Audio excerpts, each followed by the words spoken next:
ತಮಿಳುನಾಡಿಗೆ ನೀರನ್ನ ಬಿಟ್ರೆ ಕರ್ನಾಟಕ ಬಂದ್ ಫಿಕ್ಸ್. ಬಂದ್ ವಿಚಾರವಾಗಿ ಕರವೇ ಪ್ರವೀಣ್ ಶೆಟ್ಟಿ ರಿಯಾಕ್ಷನ್ ಕೊಟ್ಟಿದ್ದಾರೆ.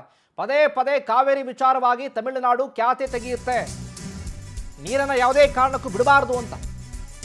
ತಮಿಳುನಾಡಿಗೆ ನೀರು ಬಿಟ್ರೆ ಕರ್ನಾಟಕ ಬಂದ್ ಗ್ಯಾರಂಟಿ. ಪ್ರವೀಣ್ ಶೆಟ್ಟಿ ಅವರು ರಿಯಾಕ್ಷನ್ ಕೊಟ್ಟಿದ್ದಾರೆ. ಪದೇ ಪದೇ ಕಾವೇರಿ ವಿಚಾರದಲ್ಲಿ ತಮಿಳುನಾಡು ಖ್ಯಾತೆ ತೆಗೆಯುತ್ತೆ, ನಮಗೆ ಕುಡಿಯೋದಕ್ಕೆ ನೀರಿಲ್ಲದಾಗ ಅವ್ರು ಕೇಳ್ತಾ ಇದ್ದಾರೆ. ಕನ್ನಡದ ವಿಚಾರದಲ್ಲಿ ಹೋರಾಟಗಾರರು ಒಂದಾಗಬೇಕು, ಕಾವೇರಿ ವಿಚಾರ ಬಂದಾಗಲೂ ಕೂಡ ನಾವೆಲ್ಲ ಒಂದಾಗಬೇಕು, ಸಭೆ ನಡೆಸಿ ಅಂತಿಮ ತೀರ್ಮಾನ ಅಂತ ಪ್ರವೀಣ್ ಶೆಟ್ಟಿ ಬಣ ಹೇಳಿದ್ದಾರೆ. ನೆಲ ಜಲ ಭಾಷೆ ಅಂತ ಬಂದಾಗ ನಾವೆಲ್ಲ ಕೂಡ ಒಂದಾಗಬೇಕಾಗುತ್ತೆ.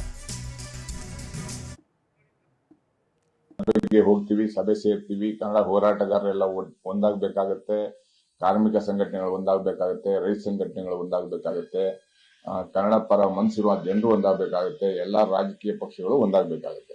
ಒಟ್ಟಾದ್ರೆ ಕರ್ನಾಟಕ ಬಂದು ನಿಶಬ್ದ ಆಗ್ಬೇಕಾಗತ್ತೆ.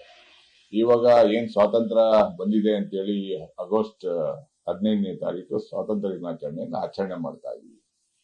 ಎಲ್ಲಿ ನಮ್ ಕನ್ನಡಿಗರಿಗೆ ಇನ್ನು ಸ್ವಾತಂತ್ರ್ಯನೇ ಬಂದಿಲ್ಲಲ್ಲ.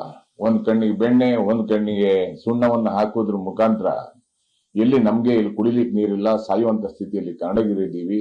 ಅವರು ಬೆಳೆ ಒಣಗಿದೆ ಅಂತೇಳಿ ಬೆಳೆ ನೀರು ಕೇಳ್ತಾ ಇದ್ದಾರೆ, ಸಮುದ್ರಕ್ಕೆ ಬಿಡ್ತಾ ಇದ್ದಾರೆ. ಇದನ್ನೆಲ್ಲ ತಡ್ಕೊಂಡು ನಾವು ಹೇಗಿರಕ್ ಸಾಧ್ಯ ಕನ್ನಡಿಗರು?